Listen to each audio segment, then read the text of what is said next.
After the crossing of the Delaware on December 7th, I met a man named Thomas Barclay.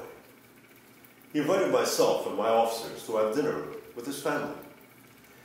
Because he offered me his home, this is where I made my headquarters. This is where I decided to attack the Hessians at Trenton. However, there was a problem. On January 1st, most of my men's enlistments were up, and they wanted to go home. If this were to happen, I would not have an army. I decided to confront my men with a plea to stay for a bit longer.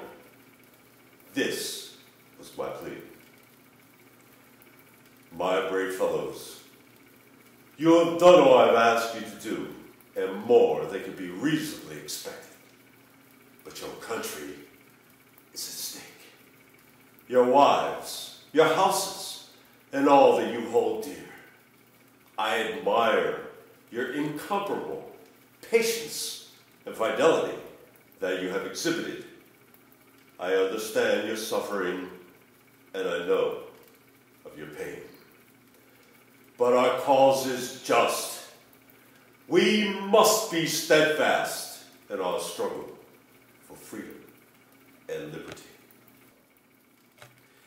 Now, with apologies to my friend Thomas Paine, a master orator, I will share some of his words with you.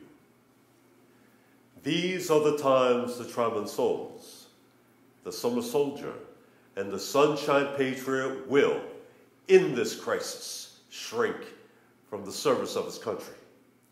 But he that stands it now deserves the love and thanks of man and woman.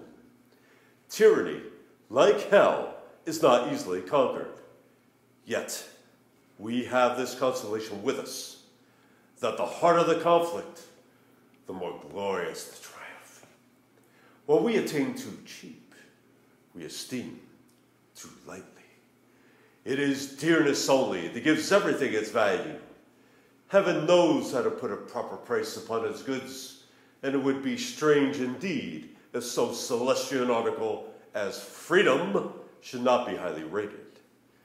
Britain with an army to enforce her tyranny has declared that she has the right not only to tax, but to bind us in all cases whatsoever. And if being bound in that manner is not slavery, then is there not such a thing as slavery upon earth? Even the expression is impious, for so unlimited a power can belong only to God. Then it was on to the battles of Trenton and Princeton. The dates, December 25th to January 3rd. They were called the 10 Crucial Days. It has been said, whether so small a number of men ever employed so short a period of time with greater and more lasting results upon the history of the world.